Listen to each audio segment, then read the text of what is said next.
कि दिव्य शक्तियों का प्रमाण क्या है। एक हमारे शिष्य हैं जन्मेजय, उन्होंने कहा कि भगवान के होने का प्रमाण क्या है।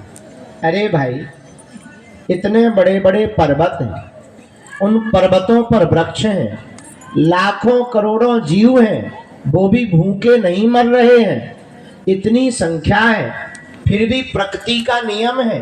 बरसात के समय पे बरसात हो रही, गर्मी के समय पर गर्मी हो रही, ठंड के मौसम में ठंड हो रही।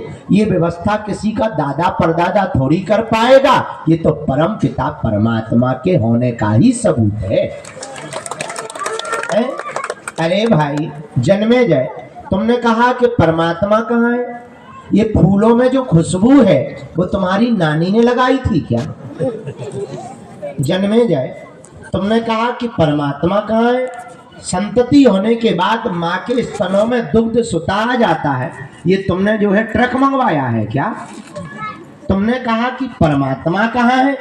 ये पूरी प्रकृति संतुलित होकर के चल रही है, इतनी प्रकृति हो रही, इतना विस्तार हो रहा, इतनी खोजें हो रही हैं, ये रंग है, कलर है, उन्माद है, उत्सव है, उत्साह है, लोगों में जोड़ है, आपस में प्रेम है, ये जीवों का विचरण करना, ये जीवों की स्वतंत्रता और लाखों प्रकारों के जीवों का होना, उनके भोजन की व्यवस्था होना, ये किसी इंसान के हाथ में नहीं, सब भगवान के ही हाथ में है। आप पूछते हो कि परमात्मा के होने का प्रमाण क्या है?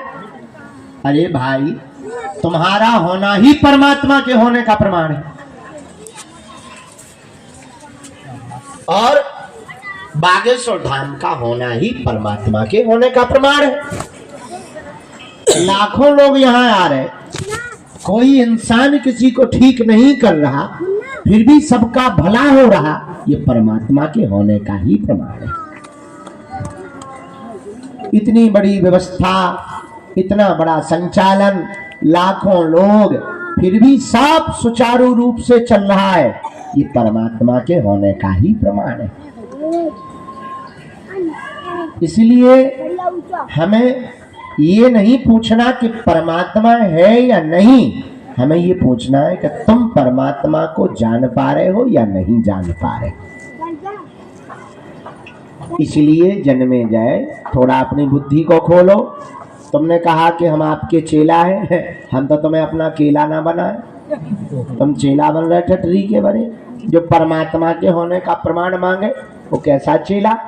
अरे चेले भांग के केले। तुम कहते हो कि परमात्मा कहाँ है? परमात्मा सर्वत्र है।